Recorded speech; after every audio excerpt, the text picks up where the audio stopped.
Shalom, shalom, and welcome to the Orphans of Avraham. Oh, James the Idol Smasher at gmail.com is my email address. This is a weekly Thursday night gathering of Torah folks, Torah-minded folks, and Jew and non-Jew alike.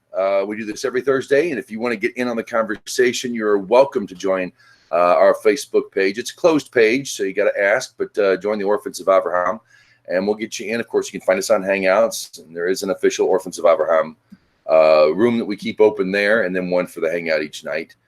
We'd love to have you here. We'd love to have you in. We are starting Bamidbar this week, which is the Book of Numbers, as some might know it as. It's been known by both, but Bamidbar means in the wilderness. So, and this is kind of, which is neat because the text, this Parsha, what it really does is organize the nations, organizes the tribes of the nation. It lays out where everybody's supposed to be. There are neighbors. There are certain places that certain tribes sit, and I brought this up before. It all extends from the Holy of Holies, because this is where the Levites also, we read, will take over the duties when the firstborn were originally the ones who were going to be responsible. Tonight that happens. The organization of the camps. We get a census. So in the wilderness, we're already constructing a nation, and we're not even in the land yet, but we're already building the foundations for that. And there's a lot to it's an action. It's what we call one of those action-packed parshas, because there's a lot going in on it. And there's a lot of different subjects we can talk about. I want to actually bring up the topic and start the discussion. All right, what you got? This is going to cause a lot of trouble and controversy, and it's coming right from the. We love that right here, James. That's what brings in the asses and the seats. I love that. I love Rabbi Asher Mazer, but Rabbi Asher Mazer makes it known that he's anti-Chabad and he's anti-Rebbe and he hates Chabad. But I learned from the Rebbe this week, and Rebbe had one of the most fascinating commentaries on Shavuot, the holiday of the given of the Ten Commandments, that's the Christian Goyim term for it, but it's actually called the testimonial tablets. They're not called. There's no such thing as 10 Commandments, by the way. That's a misnomer. They're the tablets of testimony. That testifies that the covenant's forever, by the way. It's never to be removed. So that blows Christianity out of the water. But Rabbi Asher Mazer likes to say that Chabad is anti-Goy and anti-Gentile, and they they believe in all that stuff. But Rebbe taught that Shavuos was, like what James says, a making of a nation. Like James said, it happened in the wilderness. And one of the most famous Midrashim says, why did God give the Torah in the wilderness? Because the wilderness is ownerless. And Torah is ownerless, and Torah belongs to everyone. Anyone who wants to own it can have it. And that's exactly what happened, is God made a nation, and that's what the Rebbe said. The Rebbe said that the Jewish people were once Goyim themselves, that they were once non-Jews, and they were formed into a nation, and they converted on the holiday of Shavuos, and their conversion happened immediately, and then they learned Torah along the way. It didn't take years and years and years for someone to convert and be abused by Jewish people. And there's actually a famous midrash that says that King David, who was the greatest detective. I'm sorry, Batman, but actually it was King David that was the greatest detective. And there was a plague that was killing Jews. There was a great plague, and something like a third of the Jewish population died from a plague. And he wanted to know why the plague. He thought it was idol worship, and he found that it wasn't idol worship. And then he found, well, maybe the Jews are blasphemy, and it says they weren't blasphemy. Maybe it was murder, and so it wasn't the cardinal sins. And then he discovered through his investigation that Jews were abusing converts. They weren't allowing them to convert. They weren't in their conversions. If they did convert, other Jews wouldn't accept them, and all this other bullshit that happens today. You think history repeats itself. History does really truly repeats itself. And so King David himself personally converted 150,000 non-Jews into the tribe. That's actually what the Midrash says. So this is and so Moses also converted hundreds of thousands of non-Jews into the tribe as well. So, these great tzaddikim, obviously they had the wisdom to know who's a real convert, who's not. And I hate that term because, what's an insincere convert, whatever, that could be flushed on the toilet, in my opinion. But the Rebbe was on the side of this, and the Rebbe made one of the most pro-Gentile, pro-Goy statements is that's that's the process, is that you convert immediately. That he says, I'm not. This is how I took it. That B'nai Noahides, people who non-Jews that go by the 7 laws of Noah, are actually considered gerim. They're considered converts. Why? Because it's a transitional. It's like a transitional phase. It took time. You got it done, and then you learned along the way. Just like Shavuos, they converted at Mount Sinai. They all accepted the covenant, and then what happened? For 40 years, they learned Torah. They didn't get abused year after year for their conversion, for their gerus. And then, eventually they got into the mikveh, and then maybe some Jews accepted, maybe some Jews don't. And, it was a conservative conversion. It was reform conversion. It was this conversion. No, God says, and Moses did it, that they converted all at the same day, and they learned along the way. That's exactly how it happened. And so that's how Moses did it. That's how King David did it. That's how they all did it. And that's what the Rebbe said. And that was one of the most profound statements that I heard. It's like, wow, even a B'nai Noach is technically a convert because he believes in the God of Israel and he accepts Torah. That's what it means to be a convert. You accept Torah. Bing, bada boom, put a nail in it. That's it. You accept Torah, you're a convert. You're a gerim. Now, once you accept it, though, now you have to learn. Now you have to have that process. Now you have to go down that road. It doesn't stop, but that's when the conversion takes place. Immediately, once you accept the God of Israel, once you renounce sheet-tooth and idol worship and all this other stuff.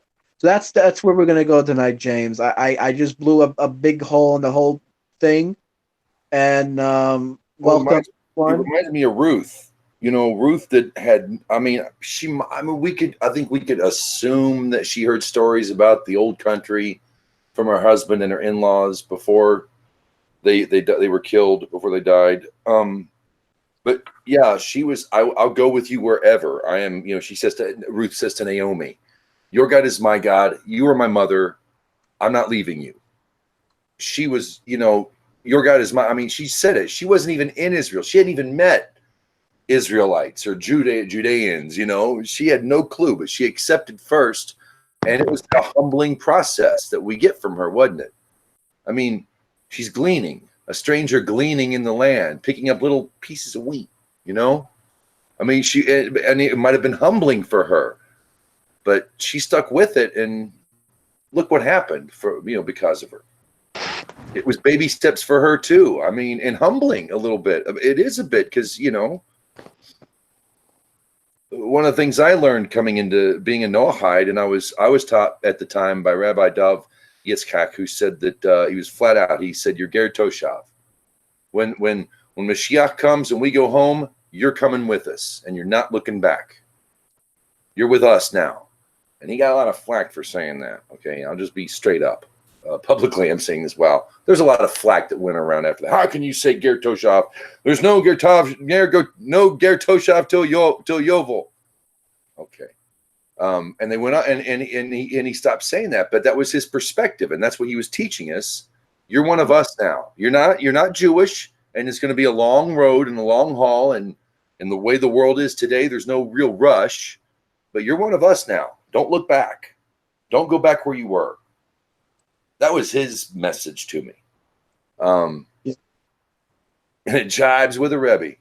If you want to give Chabad gives us a shed ton of Judaism in English online for free. It was Chabad, it was Ask Noah that is responsible for the divine code. Now, while I disagree with the way it was edited in certain places, that's a phenomenal piece of work. and to have it in English for us to read, it's a big deal. There's never been a Shulchan Aruch for non-Jews before, or for those coming to the God of Israel. That was kind of a big deal. Say what you will. See, that I don't approve of, because it's separate. It's segregation. We already have a Shulchan Aruch. We already have a divine law. It's called Torah. Well, what they were doing is, how do we legislate the non-Jew among us? And it's called Torah. Like the Rambam says, if two non-Jews come to us to litigate for him, we have to do it fairly, but we have to do it by the seven, like a slave's law. Really is what it is. Slaves are given more laws and more responsibility than what the average Noahide is taught today. A Jewish slave, think about this, a Jewish slave, I'm not even saying the word right. A slave, one who's been bought because you're either your town was conquered, or you're destitute, or you were stolen and they're selling to an Israelite. You have more mitzvot to keep and more responsibilities to God than your average Noahide. He left. Hope he comes back. I hate it when he leaves. I feel like I'm saying something wrong. Anyway, my point is, and I said this last week to D, that you can't accept Torah without the people. You're not going to get it. Judaism will make no sense. The seven laws will be near meaningless. You have to accept, you can accept God, but if you reject Torah and Israel, you're not getting the full package. You're not in full acceptance, So you have to accept not only the Torah and God, but you have to accept Israel. I'm in full agreement with the Rebbe on that one. Gosh, I wish you wouldn't have left. But we are here and we are present and we got brains and opinions, and we love Torah and we love our Creator. So if I can ask Carla, Andre, Aaron, any thoughts on the Rebbe's commentary, saying if you're Noahide, you're Ger. What do you think of that? Well, I'll chime in with an opposing view. Number one, I think if the Rebbe... I'm kidding. Go ahead. I think if the Rebbe would have actually, like Mamish said that, like literally said that, David Katz would have had that on the front page of every article and everything that he's involved in. So I think that's maybe John's perspective, because John is wanting to see a particular thing on it. Because the Rebbe does say that the non-Jews should do their seven, and the Rebbe is fully fine with converts. I think that the issue is, if you accept Torah, then you have to accept Moshe, you accept the rabbis, you accept everything as it is. Even if you don't agree with it, you still accept it and do it, because that's the acceptance of the Torah at Sinai. It's not, yes, it is a process. I agree with that 100%. I think that some of these things out there, the Ger Noahide thing, I think it allows people to stick with where they are and not giving them the truth that they are not Israel. They are a side thing of Israel, when most people that are in these, they want to be Israel. They think of themselves as Israel. And if you don't accept all of that, it's just like anybody who was at Mount Sinai and didn't accept everything, no matter what it was that they were gonna learn. So, well, I think I do agree. I think the Rebbe is for converts. I think he's for a process, and I'm sure if you would have talked to him, he would agree that certainly things are a lot more extensive today than they were in the past. And maybe that's not necessary, but maybe it is necessary, because how many times a year do you find these people that are posing to be Jewish, that the Amaleks of today, who act Jewish, put on the front as they're Jewish, but they are not Jewish, and most of them end up either having a nefarious intention, or they end up with some kind of grudge, some kind of anger against the Jewish people because maybe they're not being accepted the way that they want to be accepted, or whatever their own personal reasons are. But so maybe it's not such a bad thing that it's lengthy. Maybe it is. But I certainly think that there's a valid reasoning to say that, you know, we have to keep Christians from posing as Jews, getting into the community, and then teaching young Jewish kids bad information so that they steer them towards the cross. Mm-hmm. And it happens a lot. So, You know, for every time that I hear that, I think I know that it happens, but I've seen a lot of people that were sincere, truly sincere, turned away because they were treated so horribly, because they spent 10 years in a process and they were never able to move forward. They expect you to put your life on hold and go through all of their things, and then they change their mind. I'll tell you what happened with me. I was living in a house that was probably 3 blocks from the shul before there was an Eruv put up. Then they put up an Eruv and they're like, you need to move. I had just bought that house 7 months before. There was no way I was going to be able to sell my house and move. So I got kicked out of the program 2.5 years in. I mean, there's too much of that stuff that's going on for me. My goodness. no, I agree. Wow. I agree wholeheartedly. And, you know, this is why there are some things that are, some rabbis, some of the guys that are out there are working diligently to get people through the process, to get people where they should be. And I do think there's a lot of bad people, a lot of people that just want to keep the converts away.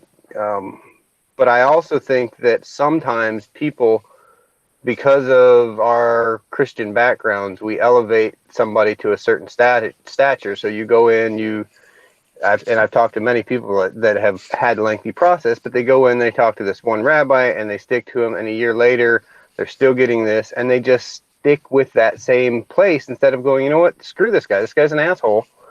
I'm going to go over here and deal with this other person, or I'm going to, you know, get on the phone and start calling different based-ins and figure out how I can get through this process.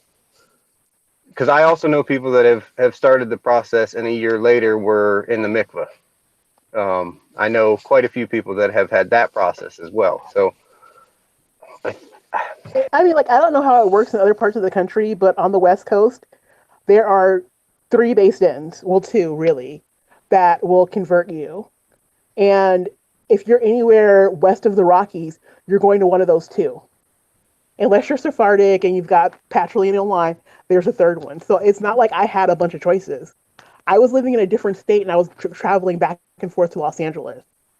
My choices were Los Angeles or Seattle. And that was it. There was nowhere else to go for the West Coast. They control all of the conversions. So it's not like I could move I could move across the country, I guess, but you know, that's not feasible for me. The West Coast seems to have problems. I heard of another Seattleite, of a person on the West Coast, that was forced to move to 2 states. Yeah, I've moved back and forth from Arizona to Nevada and then back to California. Oh, you too. Oh, Wow. Yeah. Wow. Well, I'm shocked. My situation was, it took me 3 years. The first year and a half, I was under a rabbi here in the Dallas-Fort Worth area, and kind of start picking up different things about suspect things. So I got on the phone, started calling. I called up to Chicago, got in contact with a rabbi. My conversion was, I went up there. It was real quick. I came back home, went to a shul. They was questioning whatever. I told them to call this particular rabbi, and they left me alone. And what I do personally here in the Dallas Fort Worth is when I go to the shul, I go to serve Hashem. I don't try to make myself known. I'm just to myself. And sometimes lately things are getting better, but for a long time people wouldn't talk to me. You know, so it's a Andre, look, try and talk directly into your mic. You're cutting. Oh, You're I'm real sorry. I'm soft sorry. on it. Can you hear? Can you hear There me? he is. Yes, sir. Okay. I'm not from DFW. I'm from DFW as well, by the way. So shalom, y'all. Oh, shalom. Yeah. Go ahead. Go ahead. Go Yeah. ahead. Okay. I was with this rabbi. I met him, and it's funny. I seen him. I seen the Zeets. He was in Sam's, and I asked him. I said, "You Jewish?" He said, "Yeah, I'm a rabbi." And I told him what I wanted to do, and I started working, studying under him. And of course, I was studying online with Rabbi Asher, watching his videos and different things of that nature. And I started kind of picking up issues with this rabbi who was teaching me. And he kind of made a comment. He said, "Look," he said, "regardless of what shoe you go here, they still going to laugh at you and reject you." And that kind of like, and he said, "It's going to be me or nothing." And I got on the phone, called Chicago, Rabbi Funay.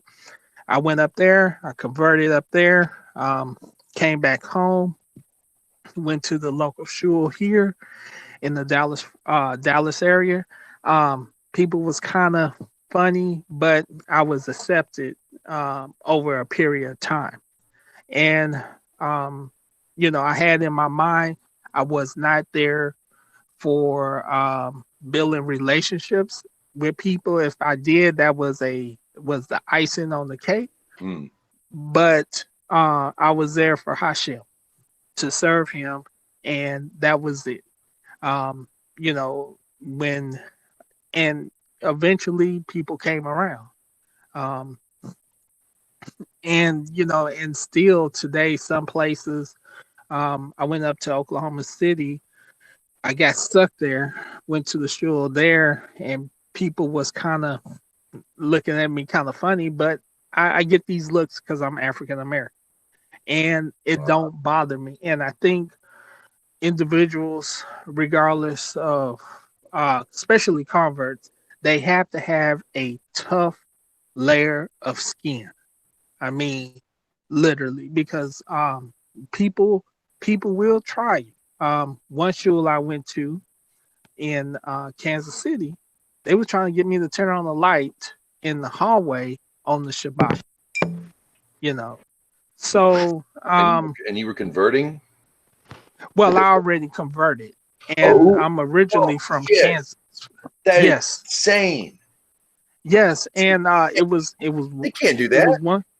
I'm telling you, one my first year here in Dallas, ran into this shul here. Is I believe it's in Duncanville or Cedar Hill, one of the areas south, and they had a shul at the house. And I'm understanding because you don't want strangers coming into your house. You want to vent and everything. And spoke to them several times through that week, asked for the address, and the conversation just stopped right there.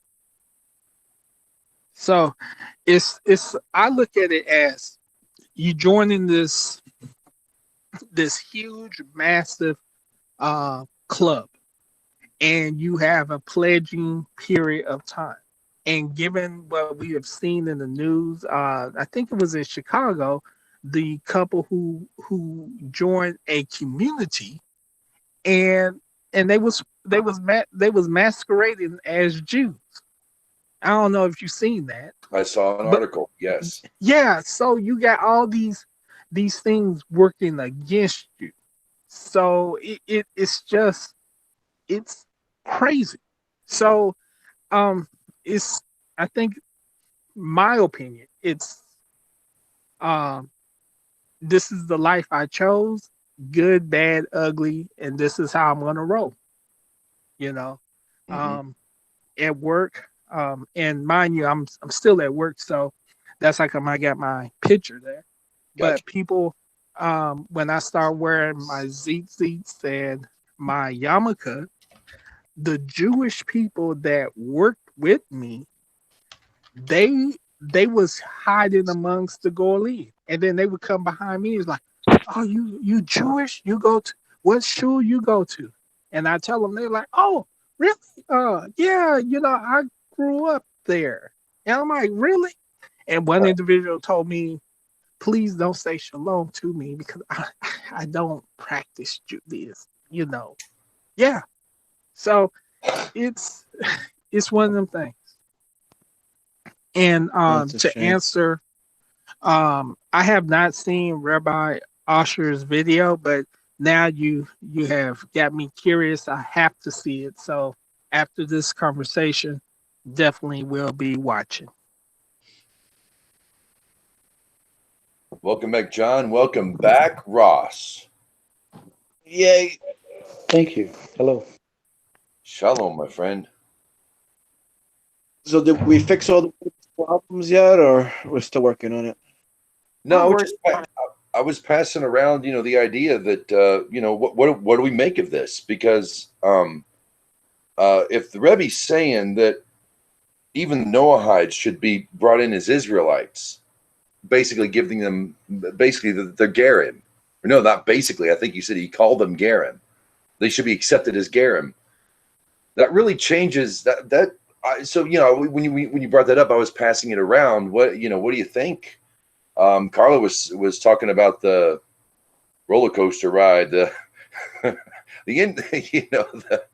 think the term Noahide is so misleading because I think it pollutes all the waters.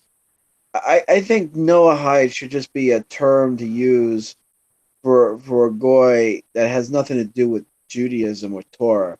You know what I'm saying? Like the way I see it is like it's a measuring block of how we judge the nations.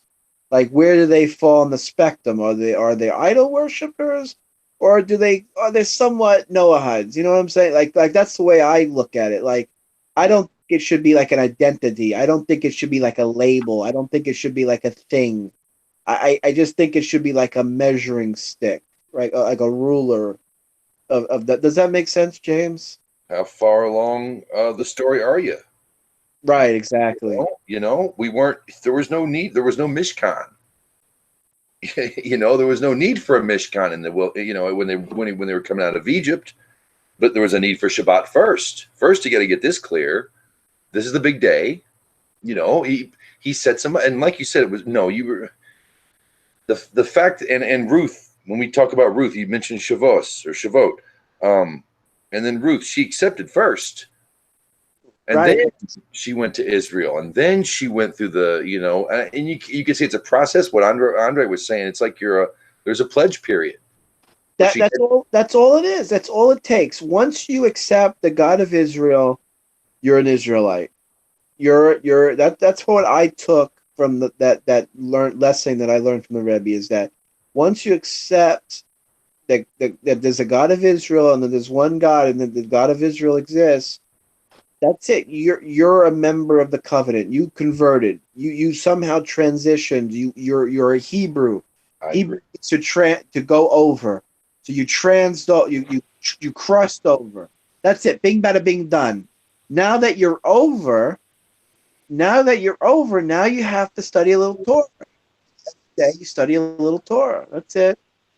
And how far along down are you? Are you just a regular Joe Smo, or are you a big Tzaddik rabbi? It depends. It doesn't. How much effort do you want to put in? How refreshing to hear you say that. Exactly. Well, Ross, are you saying that now that are you going to convert now, or you're still going to stay on the other side, or are you going to straddle the fence, or are you already converted? I'm fine right where I'm at. It's like John said, once you've accepted the God of Israel, you've crossed over. Right, but you're missing the point. Now that you're crossed over, right? You're accepting God of Israel. Okay, God of Israel says there's Torah. You study Torah. I God do. will judge you according to what you know. So if you find out one day by studying Torah you have to keep Shabbos, then that means Then you keep keep it. Shabbos. Then you keep it. Right. So if you're working on Shabbos and you're eating bacon cheeseburgers, well then you're missing the mark. You're not quite understanding what you're doing. Well, it is I a understand. process. Go ahead, Ross. No, I was just going to say it is a process, and each individual will move at his own pace. As far as the titles go, whether you want to call it Noahide or Catholic or whatever, if people feel the need for titles, let them have their titles. If they want, if that's how they're going to identify, let them be.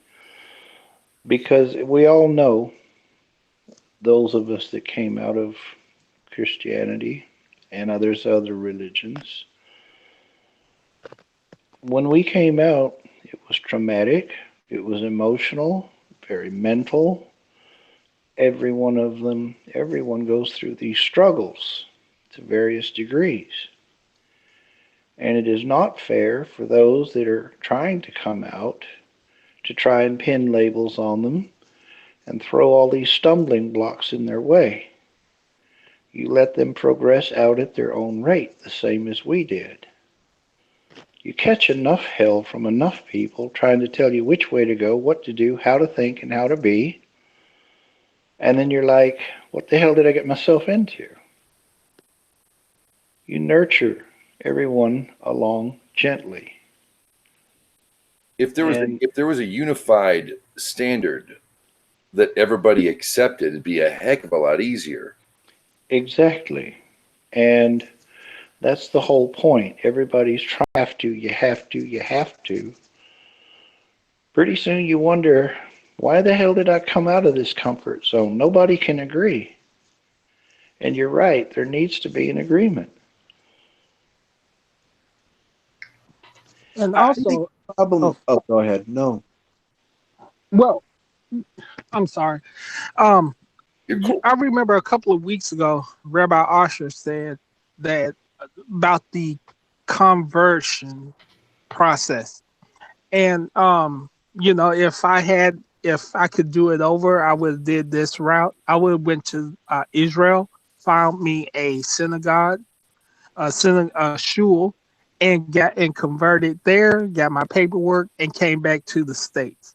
Um, I, I know this. I think it's a phenomenon here in America. I'm not for sure anywhere else, but it seemed like it's an issue here. And I've seen. I was talking to one gentleman online, and he paid a very nice penny to convert, and it's an organization that charged $15,000 to convert you, and you're recognized by the state of Israel and everybody else. So um, I'm just shocked about these things. But again, what the question is, what is the individual's um, reason to convert? I had to, the whole title and everything, I had to get that out of my head up front, you know. And I think when a person come into Judaism, um, they need to make sure that this is what they want, and it's not going to be a easy process. Yeah, I was gonna double up on that. I want to say this might be controversial actually. Yes. I don't think Judaism is for everyone, and I think the reason why there's Noahides is because um they don't no one wants to put the effort and work in it. You know what I mean? I think that's the answer. They rather sit on the fence. Man, Yes. I gotta keep kosher. I gotta keep shop. No more bacon cheeseburgers. I can't put butter on my steak on the grill. Really? No, it's Oh, not that. horror. Even no, that's the easy part. The hard part is learning Hebrew, learning how to tie your zit versus buying Right. Right. your homemade. You have to. It's a. I say it again. It's just not a religion. It's a way of life. Yeah. And at work, a lot of times people will come to me and oh, we got a spread, Andre. We got Sonny Brines. You know who Sonny Brines is? Anybody from Texas? And I'm like, oh, I'm fine. They're like, well, it's not pork, it's beef. I'm like, oh no, I'm okay. And you have to. What I do, I just say, well, I just ate, you know, Right. and keep it. But people will continue, to test you if to see if you really um who you really are at work. It I had to. it took Israel 40 years to become a nation. Yes, so you should be. Anybody who wanted to live this lifestyle needs to be ready for um for issues coming your way, both from the community and from outward Right. and from your family. So John, let me ask you something. Let me ask everybody something, actually. And let me flip this for a second here. Now, could this, okay, let's just say we've looked at the past 20 years and we've developed in the conscious collective mind, particularly online, we've gone from Noahide to, we've got this Ger thing going on, and we've got conversions and people doing outreach and or counter missionary work out there. It's kind of grown. Could this process of who the born Jew and the non-Jew, whatever, okay, or we can say convert, but couldn't this process be for Israel as well? Maybe when the Rebbe said all those decades ago, he said, okay, first thing we have to do, okay, when the non-Jews come to, okay, first thing you have to do is get the 7 laws down.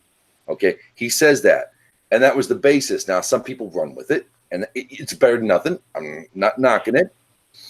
But do you think this process of becoming a Noahide, becoming a Ger, becoming a Jew, full on, clip, dip, and done, could this be a learning process for Israel as well, not just the non-Jews? Do you think maybe they needed to remember what the 7 laws were? I mean, I remember 10 years ago, 15 years ago online, you say you're a Noahide, and I'd say 90% of the Jews I would say that word to looked at me like I dribbled on my shirt. They were clueless. They had no idea what I was talking about. Mm-hmm. So I'm wondering if this is a process the Rebbe did spark. I'm not saying he's Messiah, but let's just get down to historical fact here. A lot of people love this guy. Everybody loved this guy. And he's like 7 laws, and they ran with it, and they got it out there. But there seems to be a process for Israel as well, like accepting us, goyim, stinky goyim, with our cigarettes and whiskey and pork.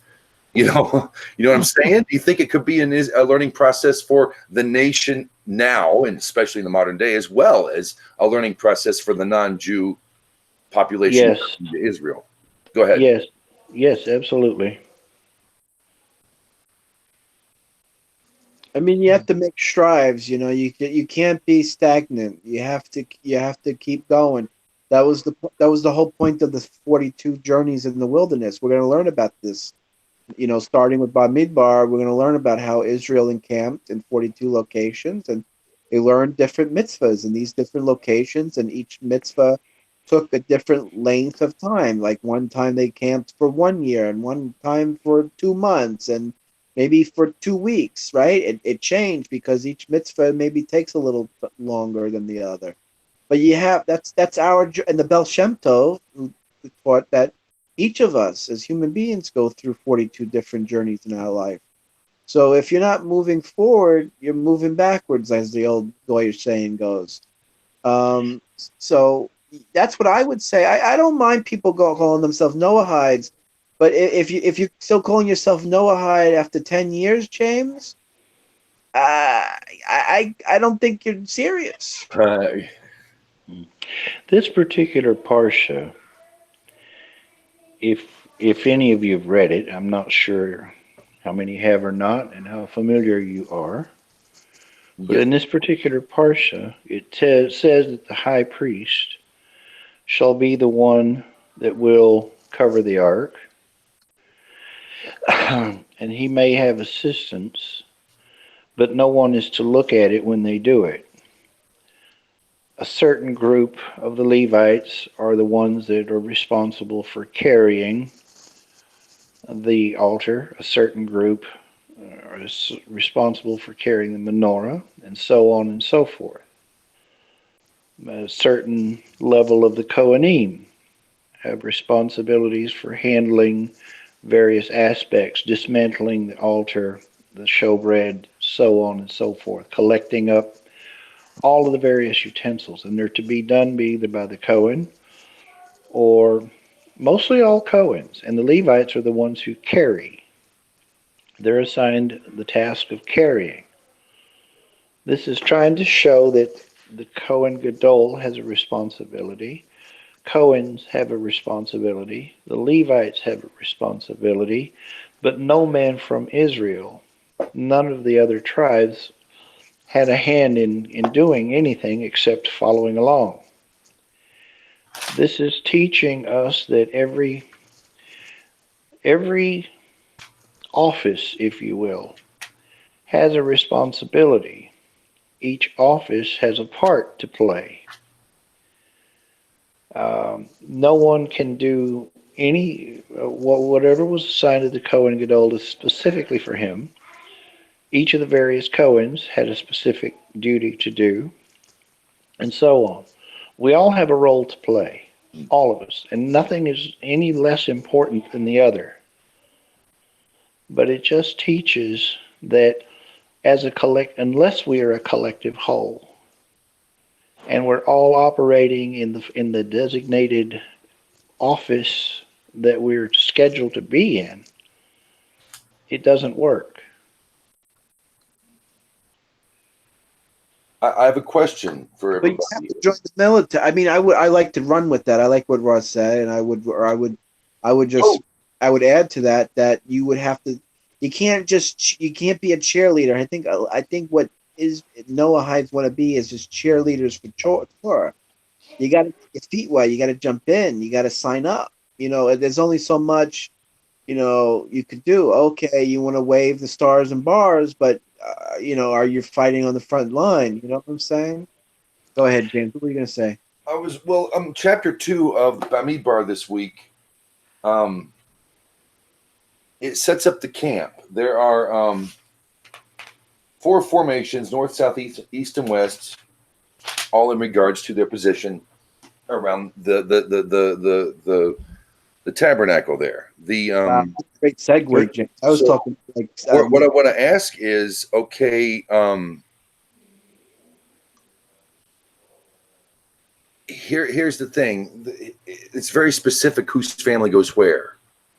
And it's very specific. I mean, they keep genealogical lineages. There's a flow to this throughout. These are specific families. Where Absolutely. are the Garin? Where would the Garin place be in here? And I'm like, where is his place? Okay. I like. If I may. Go ahead. Oh, if you please. You'll never forget that, will you? I'll never forget you, Ross. Go ahead.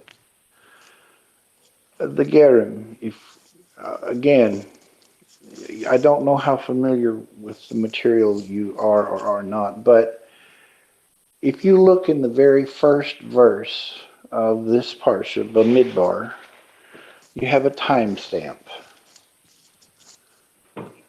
What is that timestamp? Hang on a minute.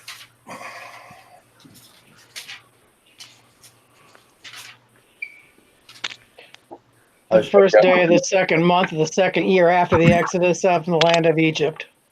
You beat me to it. I posted it in the side chat. 10-4. Okay. Can you repeat that just for clarity? The Lord spoke to Moses in the Sinai desert in the tent of the meeting on the first day of the second month in the second year after the Exodus from the land of Egypt. Okay, the first of the month, in the second month, in the second year after having left Egypt. Please go to Numbers chapter 10. Getting there. All right. Okay, and I'm getting there myself.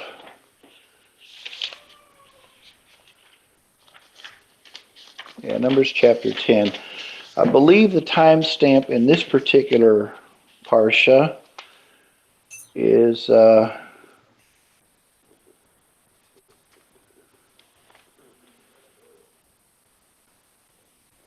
yes, verse 11. Verse 11. It was in the second year, in the second month, on the 12th of the month. 12th or 20th? Excuse me, just a moment. Okay, it was this. It was in the second year, in the second month, on the 20th of the month. The cloud was filled from upon the tabernacle of the testimony. Okay, so we begin Bamidbar in the second year, in the second month, on the first of the month. This is the second year, the second month, the 20th day. So we are now 20 days into the month. Would that be correct? All right. Right. Same year, same month. 18, And then we go, 18 days later. Right. Then if you proceed to read the verses from that point, it tells you about breaking camp. Would that be correct? The tabernacle was taken down. This is verse 17. They journeyed. Yeah. Okay. The banner of Reuben, according to them. To Paran. Okay. I'm sorry? To Paran, I believe. Right. And then verse 22, they journeyed under the banner of the camp of Ephraim.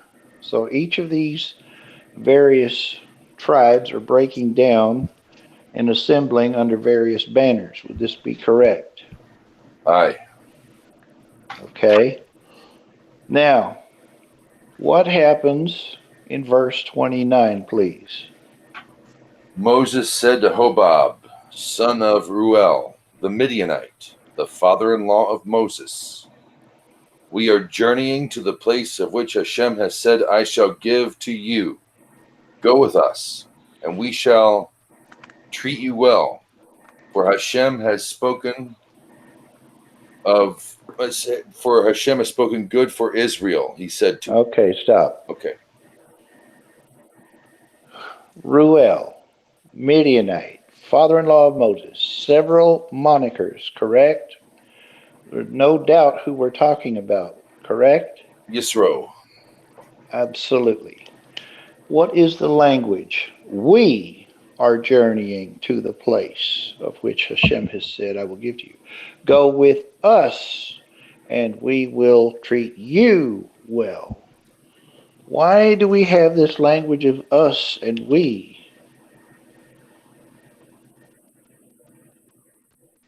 What's he trying to convey here? What kind of a message? Come with us and we will treat you well, and all of those that are with you, come with us. What's being said here? Why is there a distinction? Jethro might have felt a detachment since he had, if you will, sheep still in Midian that needed tending. No. He'd already taken care of that. He's a ger and he's not a convert. Thank you. You're welcome. Thank you very much. Well, there's a midrash that says that he accepted him as soon as he spoke to Moses and saying, now I know God of Israel is greater than all the other gods. Absolutely. There's another midrash where he circumcised himself. Absolutely. But he's still, you can't say convert, because if he converted, he would have been an Israelite, and it would say, come on, Jethro, you got to go with, come on, pack up your stuff, we're all leaving. There would have been us and you. Convert, even though he's a Midianite. You can be a Midianite and be a convert. No, I'm sorry. just did a study on this. We just did a study on this with Rabbi Gavriel Konstanov on his channel. What was it, 2 weeks ago, James? It was a Moabitess, is how. Moabitess, female. And that's why they have to keep clarifying Moabitess over Moabite, because it's prohibited Right. to allow a Moabite to join Israel. But Never, she was never. Moabitess, and that shows a valor, or there's one of the things, a very feminine aspect of conversion. You know, Israel is the wife of Hashem. Right. Correct. You know, But the conversation continues. Please do not forsake us, inasmuch as you know our encampments in the wilderness, and you have been eyes for us. It shall be that if you come with us, then the goodness that Hashem will show us, we will show to you. Us, you, we. Okay? The All answer day is long. Moses wants Jethro to be part of the community. Absolutely, because Jethro can now Nilva. He's already now I know. Right. But the whole Jethro don't want to he's not attached. He's in the mix, kind of. he is attached because if you continue reading and you go forward and you get to Parshas Balak, But then see, you know. No, I mean, what are you saying? What are you saying? He's not going to be a convert if he doesn't go. That means he has to be a ger. First of all, there are more converts. no, Moses already considered him one of them. Okay, we'll make a place for you. Okay, there's no tribe. They're not. There's no place for them amongst that four groupings. Was my point. No convert will ever have a tribal affiliation ever. So they have to go somewhere, and that's what Moses was trying to tell Jethro. In my opinion, Moses was trying to tell Jethro, "We're going to make a place for you." And what's funny is two of the tribes didn't want to cross over in the end. So there would 2.5. Huh? 2.5. Ephraim stayed. Part of Ephraim stayed on the north side. Right, that's right.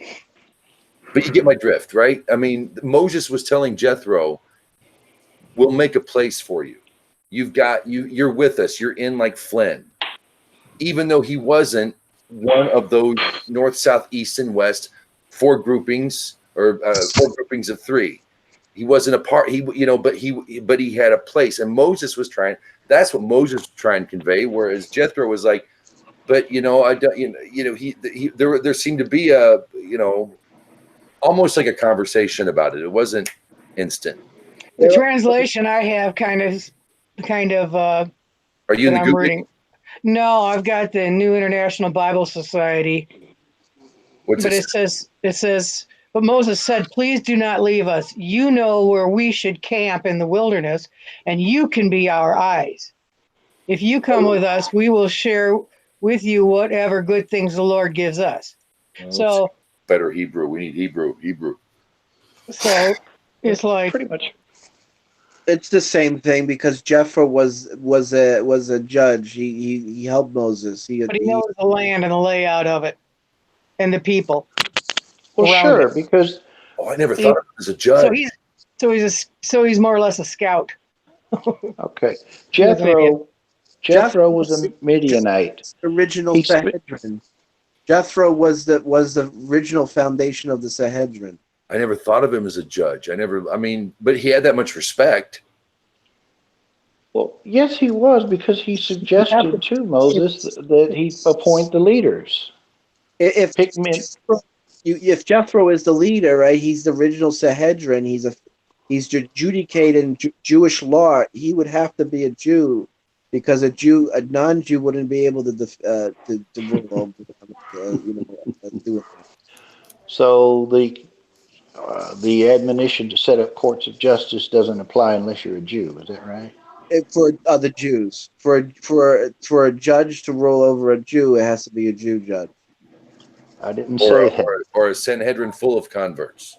You can't have a convert in a court of three unless they're all converts, and then it's okay.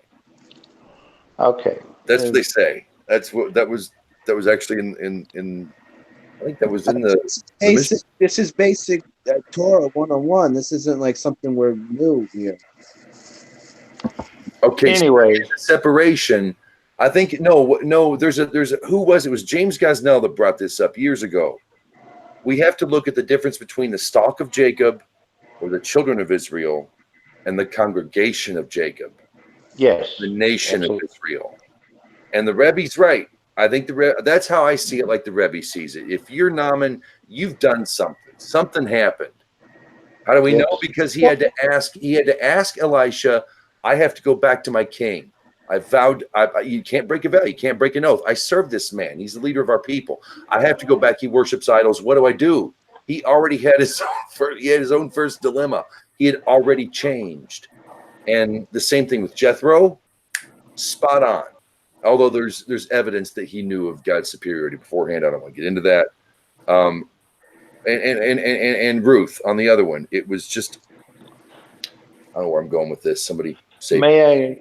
Can I give you my take on Jethro, the backstory? The backstory. Sure. He was a Midianite, and the Midianite traders had been in business for many years. They were the ones supposedly that took Joseph into Egypt in the first place, 200 years prior. Right? Mm-hmm. They had trade routes which passed through Egypt, Canaan, and a variety of other places. Because you go into these various places, okay, you have to know that the Canaanites have certain gods, the Egyptians have certain gods, and so on and so forth. And you're going to catalog this because you don't want to offend any of the local gods on your visit. Smart. Would that be correct? Smart. Yeah. Okay. So you're going to keep a record of what goes on, what God, and how you worship Him, and what you don't do in order not to offend it, because you'd like to come out of there alive.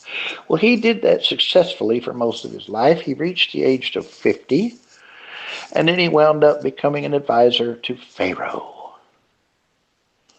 And, he was there when the babies began to get drowned. He didn't like it. He took off. He ran over to Midian, and he sets up a little tent, and he becomes the priest of Midian. Now, one can assume that he's a minister, he's teaching religion, and you can assume that he's teaching whatever. But he knew of the mountain of God. Absolutely, he knew of the mountain. That's a big clincher right there. And he knew about the Hebrews in Egypt because he was dealing with the drowning of the Hebrew boys, and he had to have known what the Hebrews believed. So when he leaves Egypt, he goes and sets up a tent, and he begins to teach the 7 laws. And he preserves the history. Remember, he took the staff. He took the staff. And then how else can Moses show up, see the man, get to know the man, and then marry one of his daughters? Would he marry the daughter of an idolater? I doubt it. No. I doubt it very seriously. So, yes, he knew about the mountain of God. And when Jethro hears the story, hey, Jethro, I was over at the mountain of God. I was fucking sheep. I saw this bush burning, and I heard this message. Now, Jethro doesn't think the guy is kooks, right? He knows he's not nuts. I mean, basically what you're saying is Jethro isn't an outsider, he's an insider. Yeah. Who? Jethro. Jethro is an outsider, he's an insider. He's Hebrew. Both, I guess. I would say yes, because there was a transition. I mean, No, that's not how it works. What? The story goes like this. Moses comes back and says, he told me to go into Egypt and bring my people out. And Jethro simply says to him, go in peace. So now Jethro's sitting here in his tent. Moses is doing what he's supposed to do. You've got all these trading caravans passing back and forth past Jethro's tent all the time. Mm-hmm. Jethro, you wouldn't believe what happened in Egypt last week. All the water turned to blood. Jethro, you wouldn't believe what happened in Egypt last week. There's frogs all over the place. Jethro, you wouldn't believe what happened in Egypt last week. There was hail and fire like you've never seen. So I have a question for that. I mean, if you, the way you're making it sound is like, what? So why isn't written? So why isn't any of the Torah corroborated in secular history? Then, if it's that, if you're saying that people are talking about what's going on, it made sense.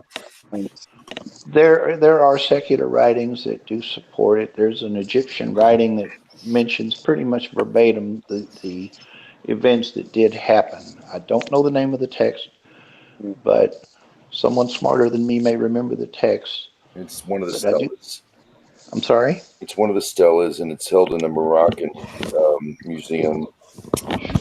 But he's hearing all the stories, and obviously he hears about them coming through the Red Sea, the Sea of Reeds, however you choose to express it. Right. Now, we don't have CNN, we don't have WhatsApp, we don't have Facebook. And Moses is coming out, he goes through the wilderness, he has his encounter with Amalek, and then he goes and camps at Sinai, or Horeb, or the mountain of God. Any one of those terms you choose. Mm-hmm.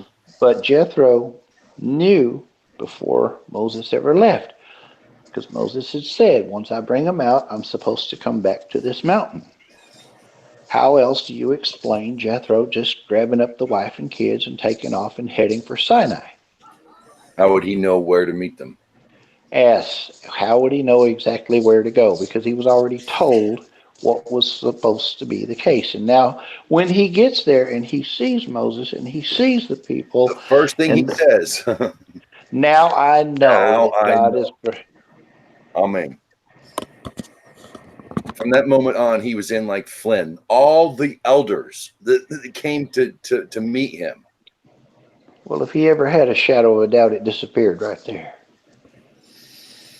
And that's when the Midrash says that God accepted him. And it seems a two-way street. This is why I was asking: is this thing about this Noahide thing as much a transition for Israel as a nation as it is for the Goyim who are looking for meaning in life out there? You know, if you will excuse me. Are you saying, is one group willing to acknowledge the existence of another group? Is that what your question is? It's more like, on what level do we see each other? Yeah, are we going to look at them? Do we really want to say, you're Noahides, now go play in the traffic? You're Noahides, now make sure you stay on the other side of that Jordan. Don't you dare cross, because you're not one of us now, which is a perspective I get from rabbis today. However, at the same time, were the Noahide laws introduced by the Rebbe, let's say, to introduce the Jew? But you're already on this other side. I mean, that would be my. I mean, you're missing the point again. We already established that. But they forgot, obviously, if they changed all these conversion processes to the point where it's become abuse, and I'll just say it flat out. What was the Rebbe saying? Because obviously this change happened prior to the Rebbe's lifetime. It popped up overnight, about 100 years ago, from what I understand. Once you accept the God of Israel, you're an Israelite. But did the Jews know this? And the story, of course, the Jews know. But were they taught this? I mean, how many non-Jews were allowed to come to them? This is what Jews believe. This is basic Judaism. This is what the Torah says. Then why would the Rebbe say the first thing we have to do is teach them 7 laws first? It seemed like as much a base for Israel to learn about us and what's expected of us that they might have not been aware of. One easy lesson. And a lot of them died off. You know, they kind of got slaughtered there for a while. And they were scattered, and their separation and communication. And, you know, we've already devolved the language in like 3 different areas. And then the Yemenites come, and everybody's like, oh, you know, we obviously, Israel, we were, you know, maybe it's as much a lesson for Israel as it is for those coming to her. It's a preparation. You know, I'm wondering are we not only looking at each other, but are we seeing each other in the right light? And this is no, we're not. And you're forgetting 2 fundamental points: Babel, confusion, scattered. Okay. Everybody goes a different way with different languages, and then they develop different cultures, whatever. Lesson number one. And then that's part of the reason you have a flood story in almost every culture all over the world. They all were there. And then when the languages became mixed and scattered, they took that flood story with them. That's why you have one in every culture. Point number two, Jonah. Hey, Jonah, get up and go tell these Goyim that are living here in Nineveh to repent. I don't want to do that. You're liable to have mercy on them. Get up and go. You know the story. So he goes, he tells them to repent, and they do. What does repent mean? Did they all convert, snip, dip, and move to Israel? No.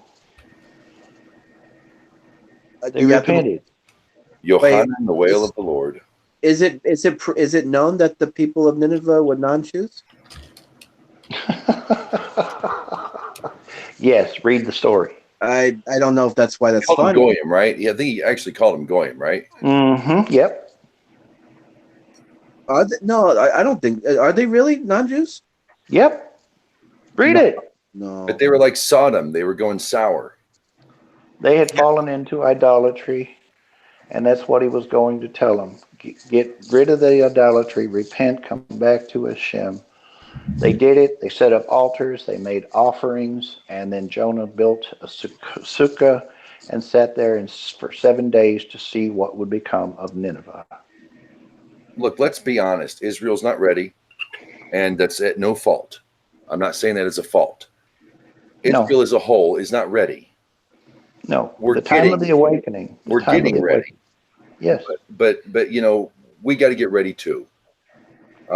I proudly say that I'm Ger ben Noach, and I say that because I can always go back to the Rambam. I love him. He's awesome.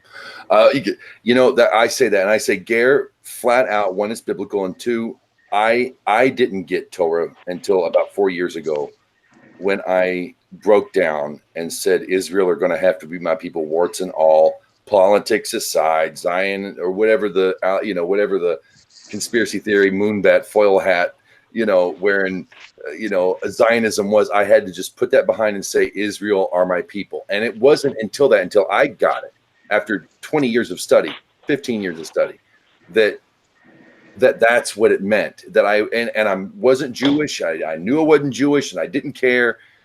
And all that I found since then, Torah has done nothing but strengthen me and my love of the Jewish people.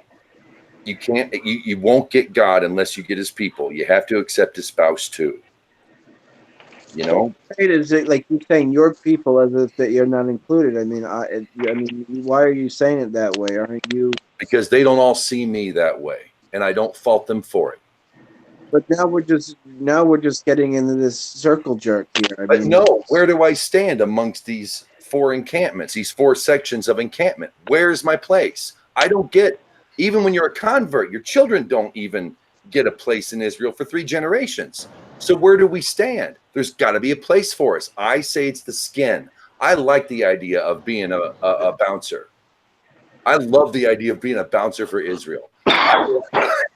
I know it sounds crazy and stupid. I like being the skin. I like it. You want to bully them, get through me, Yeah, try me. See, watch the gall come out. Yeah, in defense of Israel. Sure. I like that. I don't mind that because I'm not there. And in Numbers this week, we get, this is family. This is blood. This is from Avraham, Isaac, Jacob. That's what these are. I am not that. I've got a wee bit on my dad's side way back, but I don't, you know what I'm saying? I don't belong to one of those. So there is a place for me. Moses said, Jethro, you have a place with us, period. You have a place. Oh, by the way, do you still dispense these recordings onto YouTube after you're done? We're already on. Yeah, we're live 7 to 9 every Thursday, and the afterglow after. So we're live now. And if you're tuning in, the Orphans of Avraham on Facebook, join. We'll get you a link in here every week. Go ahead. Welcome, Asher. Welcome back, William. You haven't said a thing all night. Yay. How you doing, William? Hello, Etcher. I'm doing good. I was cooked. William, are you a convert? Not yet. I'm converting. You're converting, so you're in the process. Right. How long have you been in this process? Probably since November. Oh, no kidding. Yeah. Oh, shalom, man. Welcome. Yeah, relatively new. These guys they seem to be pretty good here. But I was listening to what John was saying. He's right. He kind of got me on that one. That's right.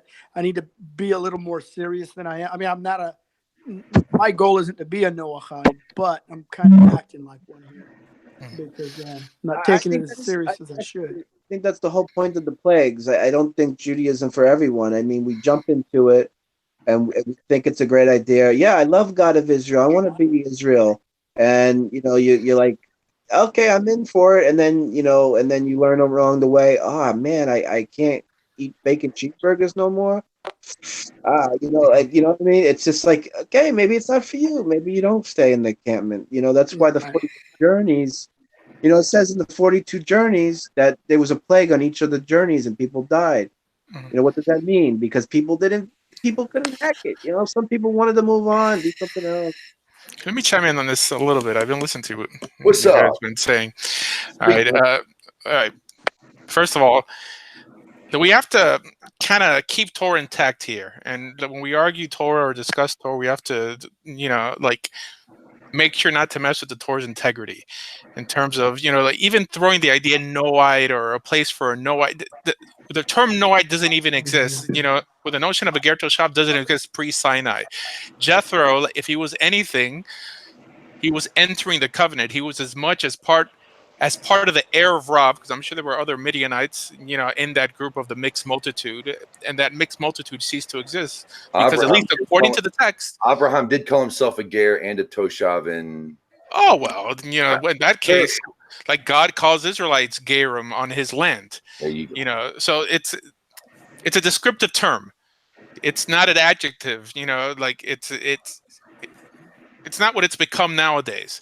Okay, and Agreed. nowhere in Jonah does it give us the hint that these were Gentiles. It just doesn't say, because of course no one is familiar with the great Noahide king of Nineveh, because according to the story, right? Thank you, Rabbi.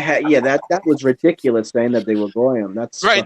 No, I'm not saying they were Jews. I'm not saying they weren't Jews. The text doesn't say, okay, that we shouldn't use later notions to interpret older scripture, right? If the text doesn't say it, if God is telling them to repent, right? That we know in Isaiah, I think 55, it talks about, let the Nochri not say that God would keep him out of His covenant when He keeps the Sabbath and circumcises himself and all this stuff. In other words, Rashi writes in that portion of the Torah where it says a ger lotone, a ger you shouldn't oppress. He says that means the ger it's talking about there is anyone, Hebrew or not, of ethnic Israelite or not, who happens not to live in the land of Israel. Agreed. So this means that you could be part of the nations and still be in the covenant, which is what we call being Jewish nowadays, right? There's no such thing as being Jewish, okay? There's being in the covenant and not being in the covenant. Agreed. Every Israelite that was not required to live in the land of Israel, they were required to make a pilgrimage 3 times a year into the land of Israel. We know there was a huge community in Alexandria, right? This whole thing that Israel is viewed like Ireland and France is viewed like a nation is a very modern Zionistic idea, right? I mean, in Torah, even when they crossed the Jordan, there were tribes that stayed behind to be the watchmen outside of the land. So living on the land is not as important as the religious Zionists make it seem nowadays. Okay, I'm just saying that we have to deal with what's in the text. Now, I believe in the 7 laws of Noah, but I don't believe that they actually have anything to do with Noah or his descendants chronologically in the Torah, right? I believe they were developed by the court, like by the rabbis, to adjudicate Gentiles living on Jewish lands. But I don't for a second believe that there was a group of people walking around believing the Torah was true, saying that we're just going to live by 7 laws, when God made no distinction, right? The God in the Torah said, don't mix wool and linen. And He said, also, burn the evil from amongst your midst. He made no distinction. So for us to walk around picking and choosing, or for a Noahide to walk around picking and choosing, saying that God commanded me to keep 7 laws and he commanded you to keep more, is already the creation of a new religion. Now, Agreed. I know that Midrashim teach this. There's folklore and legend. Everything metaphysical in the rabbinic world has a halachic root to it, right? So the 7 laws were, like I said, laws created by the court to adjudicate Gentiles living in Gentile lands, and later on, folklore and legend took a hold of it and put a twist on it and said that 6 laws were given to Adam and the 7th law given to Noah. It's like everything, anything metaphysical typically has a dry legal basis to it, right? Because people get bored with the legal, right? And they want to be taken on a mystical trip. Fine, but when people start taking that seriously and then kind of redirecting people who are leaving one serious religion in search of another serious religion, right? People leaving Christianity, leaving Islam, religions with structure, with an ethical backbone. And in return, they're given a set of 7 laws, right? And that should be a joke. It's a joke. When someone comes... Yeah. Yeah, go ahead. No, it's not even a slave's law. If you were a slave to Israel, you would be given more responsibility than those 7 laws. Well, think about it. That we can't lose sight of the fact that Israel left, or the Hebrews left Egypt with a mixed multitude. And every rabbi who comments on it, and all the Midrashim and the Talmud say that they were more of them than of the Hebrews, right? Okay, so it's not like there were Noahides off for the golden calf too, and they were Hebrews. Yeah, you got to remember. The Torah doesn't say that. Of them got. The Torah doesn't say that. That's a midrash. Rashi says there that when Moses says that your people, or the people that you brought out, the midrash teaches that Moses converted them on his own in Israel, and this is why he calls them your people, right? Which is stupid. It's nowhere in the text like this. This is like many Orthodox Jews when sometimes they quote Rashi and they think they're quoting the text, but it's not in the text. Nowhere in the text does it make it seem, that they could use Gentiles or the mixed multitude as a scapegoat for the sins of Israel, because Jews do it all the time. I remember there was this like my friend in Israel, he's a Haredi Jew there, and he told me, there's all these scandals about Orthodox rabbis in the schools molesting the kids, and they're like, oh, well, those are our former priests who converted to Judaism, who still had that urge for young boys.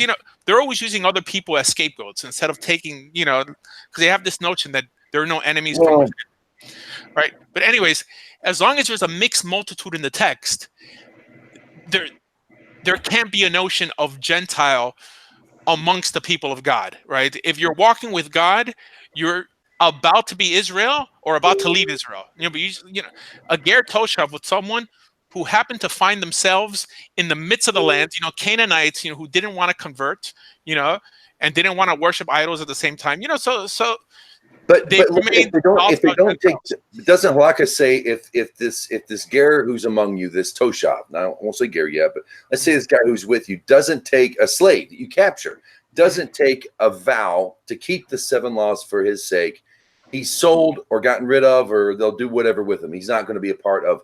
So there is there is a process. That doesn't mean he becomes Jewish. He's still a slave. No, wait. A slave is something different. Okay. So let's separate what the halacha says with what the Torah says. Okay. And I believe in the halacha, but I have no problem assuming that a lot of these laws were created later on by the court. Just like for the need. But the halacha is that if you purchase a slave, right, who refuses to convert, because every slave were circumcised and given a quasi-conversion. They have the status of women in Judaism. In other words, they're bound to keep commandments that aren't time-bound, right? It's saying that if he doesn't want to go through that quasi-conversion, he at least has to take upon himself the 7 laws. If he refuses to do that, then you have to kill him. But this is a slave you acquire, right? A non-Jewish slave. What people like me are, What do you mean? Like I say, why do you think Jewish? Because most Jews aren't going to consider me Jewish. The thing is, the I'll sad call part myself an Israelite as far as that you're in the covenant already, and you don't even know it. And you're walking around, like kind of saying that that you don't keep commandments, or or like you're not making an attempt to keep commandments even though you know they're true. Yeah, I That do. makes For no instance, sense. on Shabbat, I will not play my guitar. My children, my wife, Yeah, but you still Kristen, identify as a but I Gentile. take the time. My girl brings me guitar, wants me to play. I won't play it. It's not. It's one thing I do. I don't have to do that. I'm Yeah, not but you bound by halakha to do that. yeah, but you okay. Yeah, but you're picking and choosing what you want to keep. You still I identify as a Gentile. because I can't keep them all. Why not? Because I'm in a position. God's put me in a position that would make me choose between being Jewish or being a father and a husband. No. Okay. But there are more Not of us being than you able- might think. Not being She's able not to gonna keep them all is convert. one thing. Yeah, but She saying will that I'm not trying to convert. keep them all to the best of my ability is another. Well, Because that's kind of what I mean a bit. Yeah, Well- I do things. I take things on because I know I have to. I know if I feel wrong playing guitar on Shabbat. I know it's wrong. But do you feel that God expects you to keep these laws? I don't know if God All right, expects it or okay. not. Because I do according it to the anyway. text, I mean, he tells a bunch of Gentiles. For the term Gentiles, is a much later notion. A bunch of godless individuals on that mountain, like made up of Hebrews and mixed multitudes, right? To choose life. I mean, he's trying to convince them. He's like, choose life that you shall live by keeping these laws, right? That you'd be choosing a life of blessing. He says later on, I think in Deuteronomy 29, he says that anyone who doesn't commit himself to keep this law shall be cursed. Anyone. But nowadays you have Chabad your rabbis still walking get around. Nevela. Huh? What? I still get Nevela. Right. Well, sure. Because. But I'm not. Am I not an Israelite? Am I not part of the community? No. Wait a minute. You don't get Nevela. That's the thing, because you're not really a Ger Toshav. You're in the covenant already. A Ger Toshav is not in the covenant. A Ger Toshav doesn't know, even how to probably comprehend the oneness of God. Doesn't he at least have to take the 7 Noahide laws? That's a rabbinic notion that was created later on. The text doesn't say that. Okay. And the text doesn't even say that a Ger Toshav or one of these Gerim even have to be monotheist.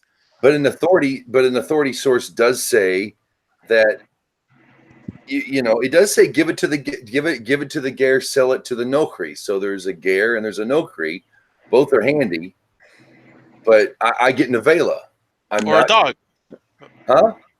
Or a dog, or you could give it to a dog. Or you can give it to a dog. Okay, that's fine. But no, it's the same notion. But by the don't law, throw the meat away. Like when you have cattle near you that could consume it. But if the animal jerks and it's not a kosher slaughter, I got steak for a year. Are you freaking? Or at least I could. Are you kidding me? Me and my friends. But that's not you. That's the thing. Unless you are identifying yourself with godless nomads of that region. Right, but there is a halachic difference, is all I'm saying. A much later halachic difference when these people weren't in existence. It's authoritative, anymore. Right? It's wait. No. It's not in terms. Wait, hold on. It's not in terms as a holy status. In other words, if you want to say that it just means docile Gentile in the land of Israel, that's one thing. Okay. That for sure, there's a basis for. Now, to say that it's some sort of fourth holy house of Israel and you get a share in the world to come for keeping 7 laws, that is not halachic. I'll take docile goy any day. I'll take, why? Because I'm in Israel. I would take docile goy any day compared to anything outside of Israel. Yeah, but what is it? I would rather have. The Torah doesn't promise you anything. I don't need anything spiritual about it. Good for me. That's perfect for me. I get spiritual achievement anyway because I get to study with rabbis. I get to look at the text. I can learn some Hebrew. All right, so you can't even claim to properly worship the God of Israel because the only way you worship the God of Israel is by keeping His laws. Well, I'll kill any man who says I don't.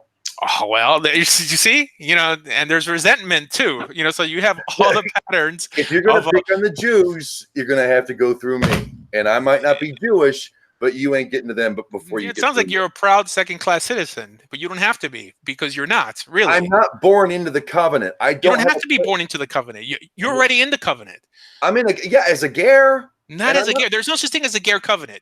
Nowhere in the Torah, nowhere in rabbinic Judaism. The ger is part of the halakha. He's a part. That has nothing to do with the covenant.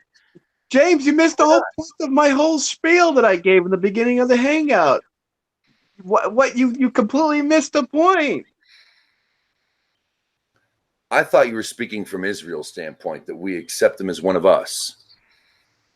That's a good philosophy, but it's not in practice. They won't even let Jews in the door when they want to be Jews. Yeah, but who's they? That's the thing. Your relationship is The with nation God. of Israel as a Screw whole. the nation. Screw the nation. They don't have a I can't monopoly do on that. God. The can't do Torah that. does not belong to Israel. The Torah belongs to God and whoever wants to accept it. And it says this at the end of the Rambam and Hilchos Malachim. It says that it's for the children of Jacob and anyone who desires to convert.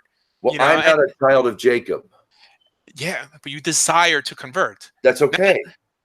You know, he says desires to convert, not converted.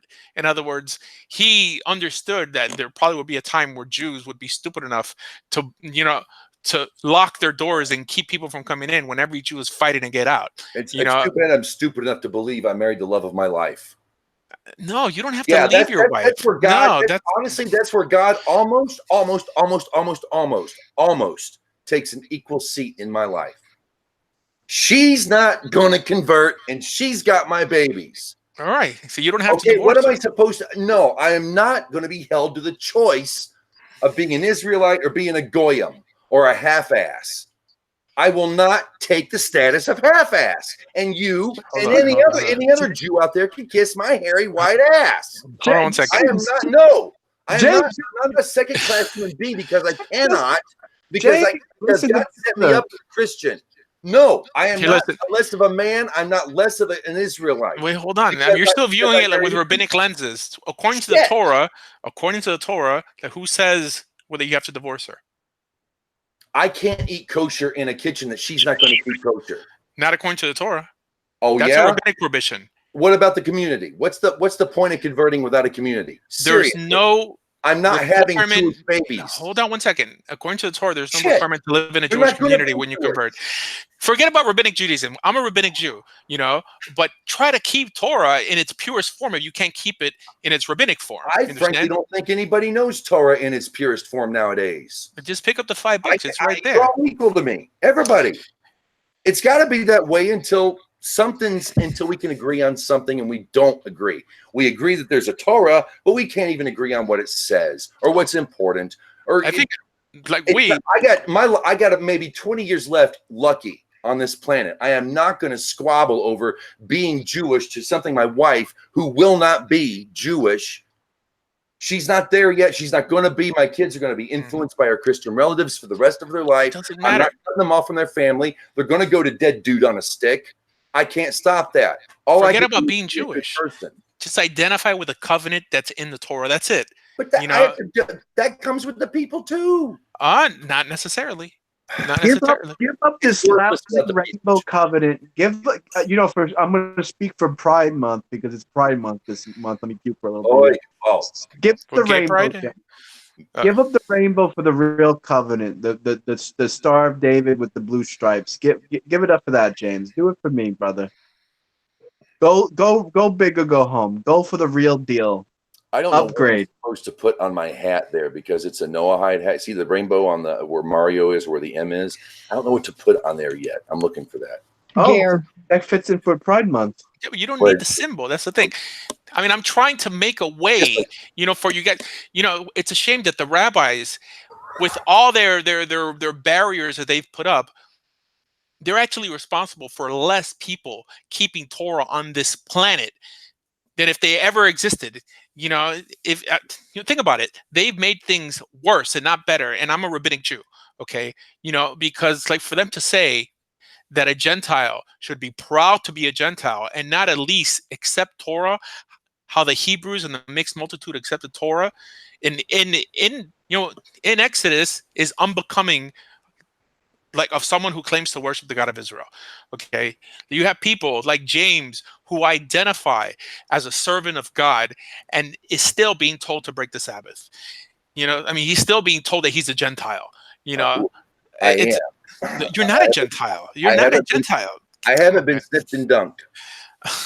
You're a Hebrew, James. You crossed over the river. You crossed. I'm the skin. I am on the skin of Israel. The Torah doesn't say you have to be dunked either, by the way. In all honesty, James, that's why you're here. I mean, I could hear it in your voice. I hear it coming out of your soul. What? It pours out of you, Torah. Like you love it. You That's why literally love it. putting up such a fight. Well, Yeah, I'm a he- freaking James- addict. I'm not going back. So there you James go. is putting up Look a at my fight. veins, baby. James is struggling with this right now. He's putting up such a fight with Rabbi. In because the he- name of Moses, come out, that gay spirit. I rebuke the gay spirit. Yeah,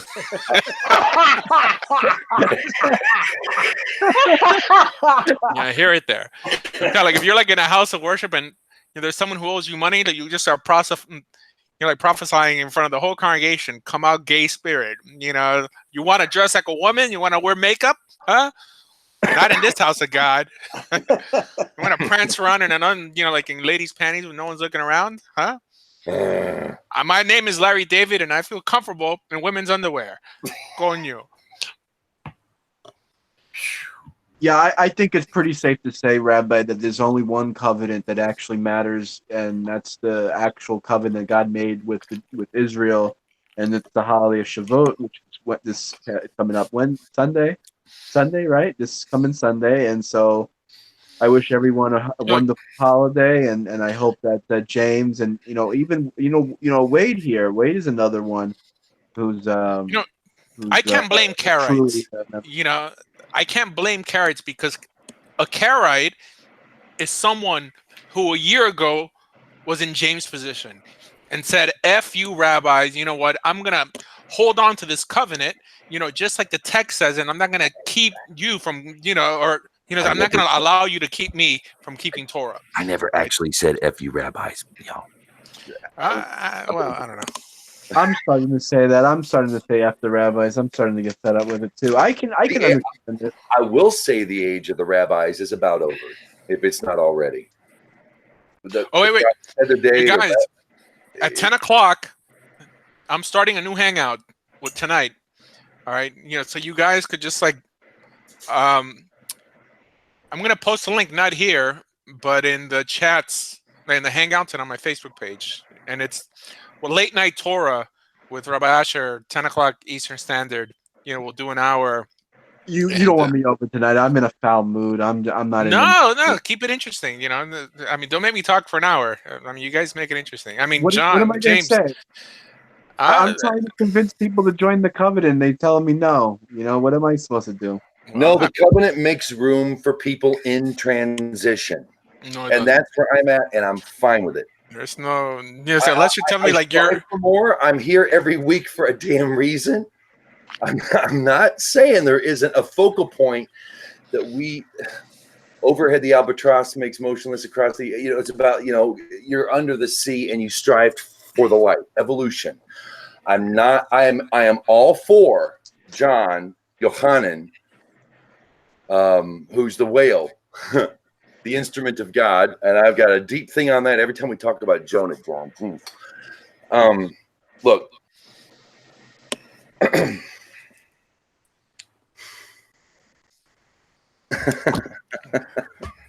I wouldn't be a lumberjack. If I wasn't promoting a light, if I wasn't promoting a direction for evolution for everybody. But the thing is, I've been on both sides of the fence, and I'm not accepted in the nation of Israel, which counts for something because it's in the Torah. Blood counts. Right. Okay. I don't mind being the skin. It's okay if I don't have a place. Shit, the Jews got to get their stuff in order. Okay. Palestine for people. Yeah, but they don't have priority. That's the thing. They don't have a monopoly on this. The Torah belongs to anyone who wants it. It belongs to you as much as it belongs to them. Yes. Okay, so take it. Why did God give it to a specific bunch of people? He didn't. He gave it to a mixed multitude of people. Why did he make the bloodline so important? He did not. Outside of the office of the priest, he did not. And the four groupings of three. I have a question. I'd like to ask. Okay. Yeah, please. Curious to see your perspective on it. There was 12 stones set up, and the Torah was written in all 70 languages, well clarified. It doesn't say that. It doesn't say 70 languages. It says how many languages? It doesn't mention languages. It mentions the stones that when they cross the river, but it doesn't say 7 languages. At Ebal. Mount Ebal, where the blessings and curses were. Yeah, I mean, I'm pretty sure it doesn't say languages. I mean, it might be a medrash. Anyway, I mean, I might be wrong, but go ahead. Okay, well, Midrash, let's just say that we've got stones with Torah written in the variety of languages. What would be the purpose of writing it in various languages? That's the question.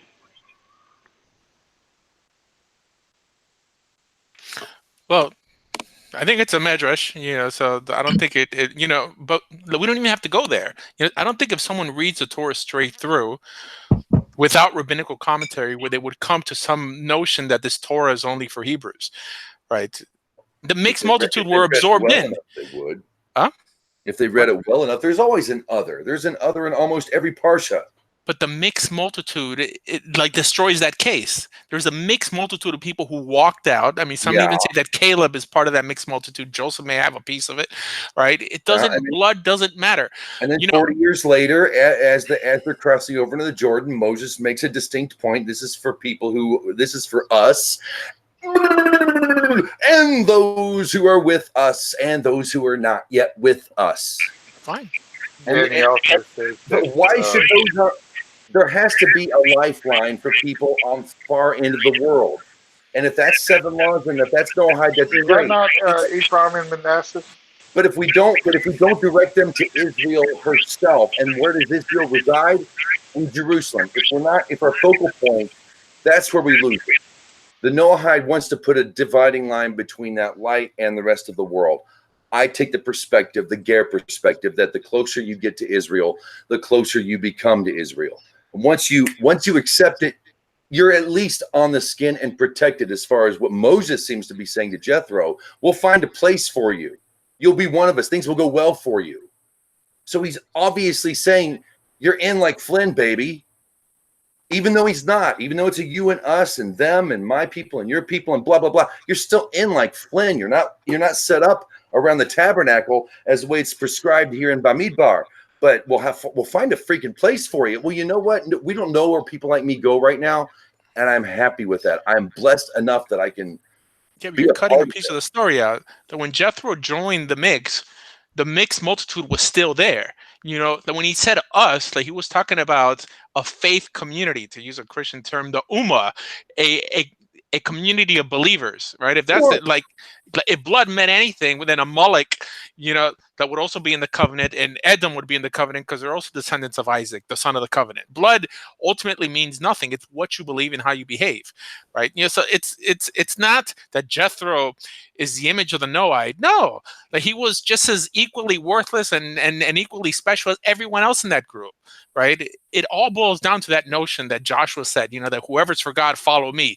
It's whoever wants to follow. It's not like we're going to allow you to join us, right? Okay, but why does God doesn't belong to Israel? Why does the Torah? Why does Bamidbar set up 4 sets of encampments around the tabernacle, and why are they determined by blood? Because this is the 12 tribes. By blood. It's not by blood. Or by tribe. It's okay. Tribal. Wait, hold on. Right? Why the would mixed multitude? There's no place for a ger in that mix. Hold on one Nowhere. second. The mixed multitude, unless they all died from a plague, must have been absorbed into the people of Israel and those tribes. Well, no one knows any law as to how that was done. I've been asking this for 10 years. If you've got the answer for me, tell me, baby. They're there. How do you know where you go? If you can I tell think me it's a bigger leap. I think it's a bigger leap to think that they all, walked off a cliff than to say whether they just joined the group. Okay, that just makes sense. Right. Okay, but to say that 40 years later, there's still those with us and us. There's still a division. No matter how big Israel might have swelled in that time, there was still an. The only division was with native born and non-native born. Who were the us and who was with? There's got to be a. Oh no. So you're talking about like that this covenant is for the ones with us and the ones that will be with us in the future. Like I don't think anyone really knows what that means. For us, those with us and those who are not with us. Right. I don't think there's a definitive explanation for that verse. Okay. I have a question for James and the rabbi. All right.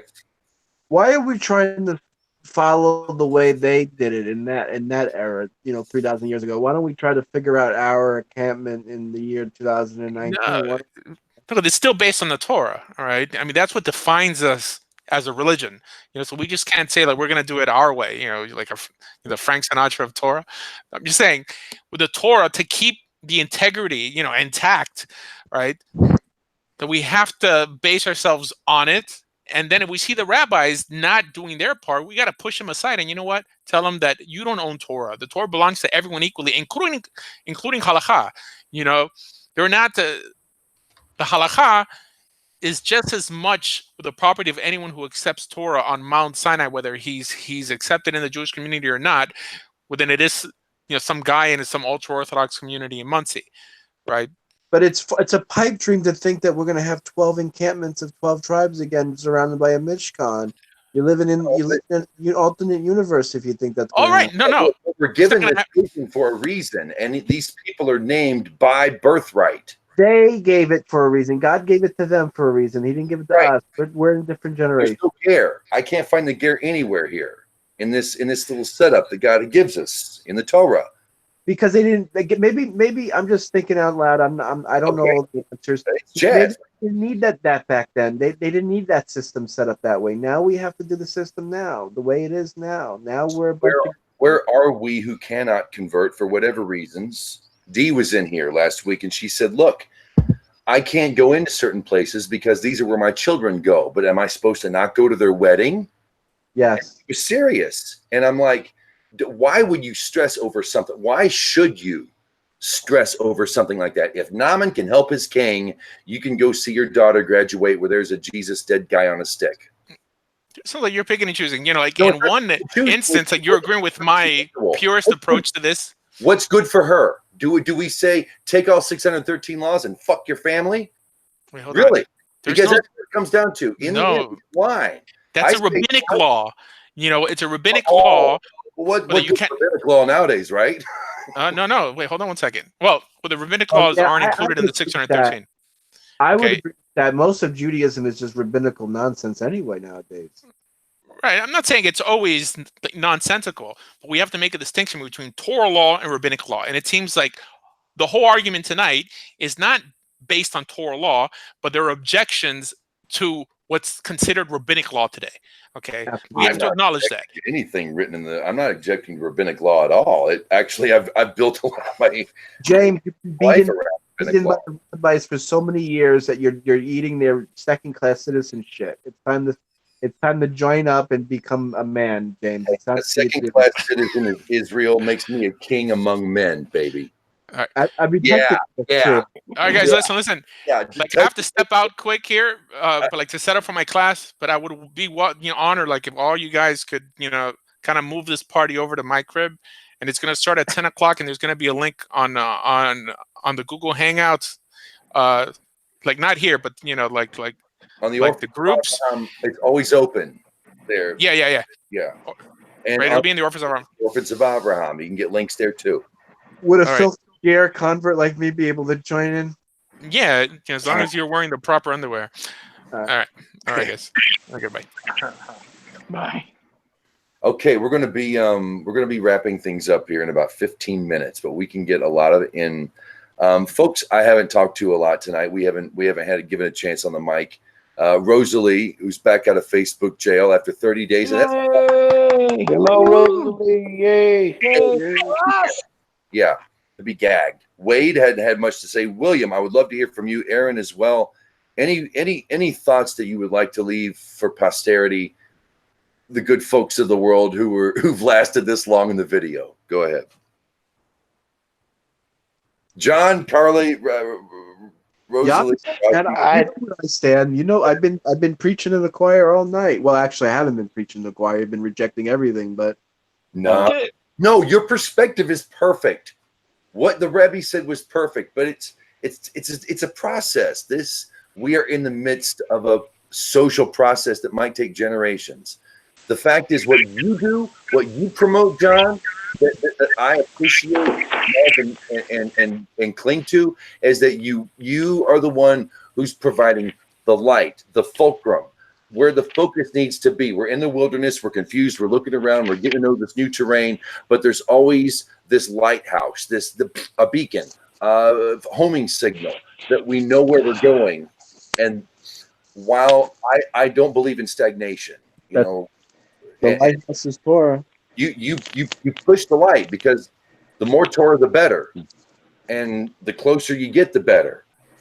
You've got the fortunate thing of living amongst Jews, in Long Island. Holy cow! I got nothing close to that. I shouldn't say holy cow, pardon me, but but it's a process, and your perspective. Did you say moo? One that we need to give people that we're not giving them.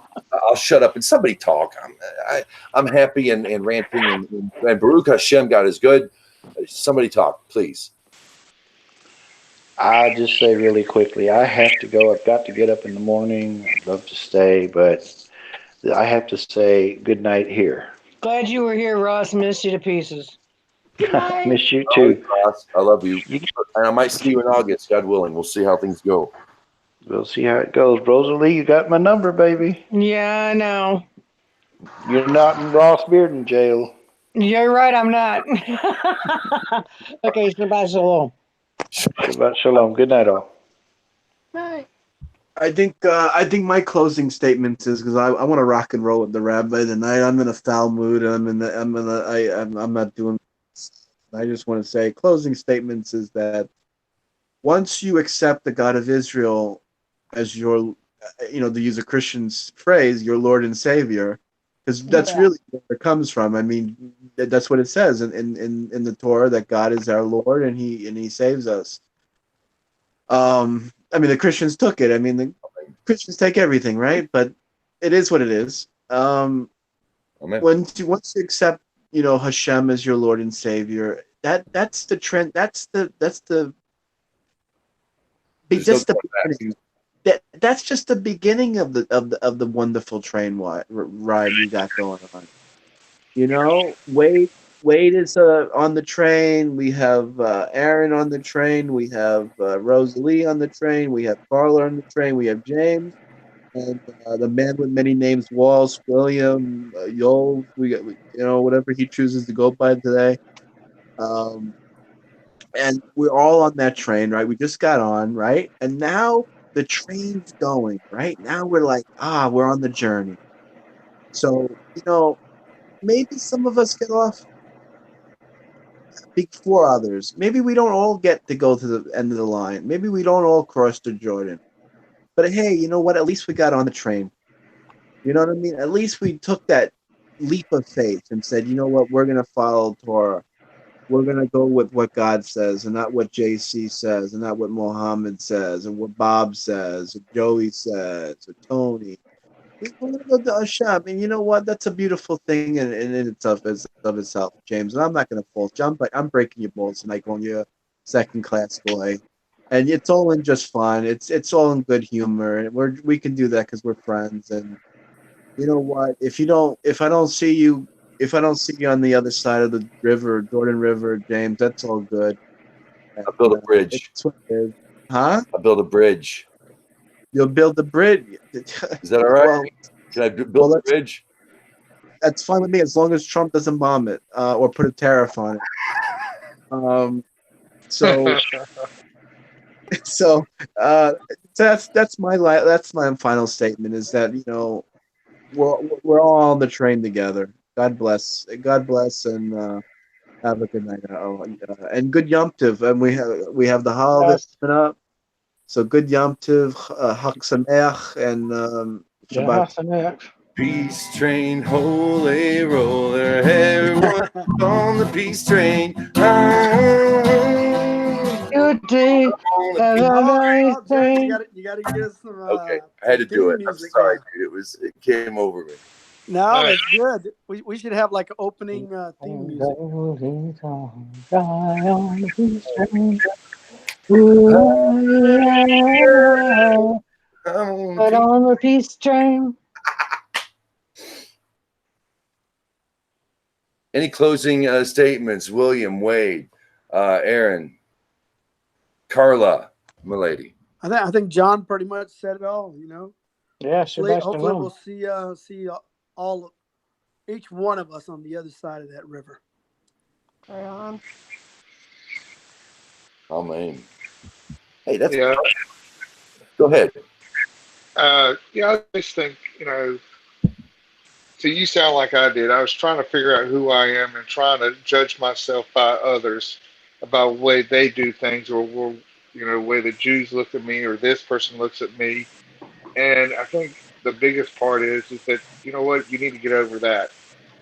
You know, when you start looking to other people to judge yourself, you're always going to feel that, oh, they're doing this and I can't do that. I can't go to Israel. I can't go into a synagogue. I can't, you know, life's a bitch sometimes, and you know, one day you're going to die. But if you want to know God, He's there, and learn His Torah, pray, and get to know God the best you can, and you know, roll your dice and live your life the very best you freaking can. Make mistakes, stop the damn mistakes, and you know, shake it up, repeat, and try to do better.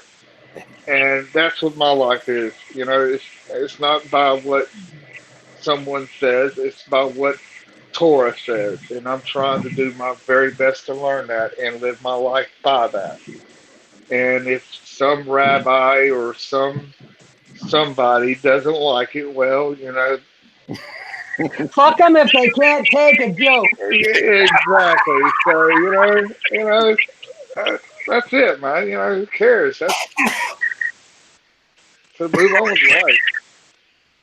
So that's my whole thing. Yay. Nice input. All right. Shalom, y'all. Shalom, Wallace. Shalom, William.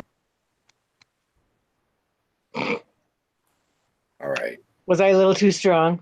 No, that was perfect. I just told anybody if my if you marrying a Christian woman and marrying into a Christian family is offensive or makes me less of a God-fearer. No. Yeah, I told everybody what they could do with it. That's posterity. I ain't taking that down. You know, the thing is, you don't live in Israel. You live in the United States.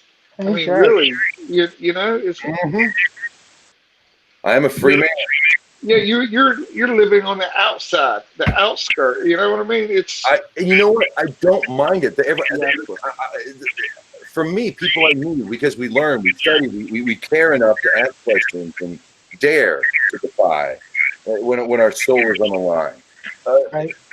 You know, we're not on that setup. And if you're just tuning in, we're talking about Numbers, the first few chapters of Numbers. We get the setup of how the encampment. When they go to these places, this is how you will set things up.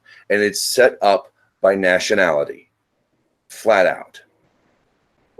There are others who come to Israel, and there is a place for you. We brought that up as well from the Torah, as the conversation with Jethro and Moses, which we're going to get to in the next couple of parshas. All right. There is a place for you. There really is. It's there. And you're not going. I don't think you're ever going to accept it Torah fully until you accept that they're a part of you, that they get Torah too, that they're given that there's a reason why Judah and Levi survive. There's a place there, and I don't mind being the skin of Israel. We don't have the temple set up and war is still going on, and there's a lot of hunger and famine and disease, and frankly, I'm blessed. And if that makes me a second-class citizen in Israel, I'm a king among men, baby. I am a king among men. I'll tell you that right now. Being a second-class citizen in Israel makes you a king among men, and it's a beautiful thing. You know what? I want to end the hangout on that glorious note right there. We're a little early, but I can't get any better than that. I don't think we should. We're going into the afterglow where we bring out the dancing girls and really get serious. Facebook right now, Orphans of Avraham. Join us. You can join in on the conversation every week. We get the links in there every time. Love to see you there. James the Idol Smasher at gmail.com on behalf of Aaron, Rosalie, Wade, and all those, Ross, Asher. Shabbat shalom, baby. Shabbat shalom.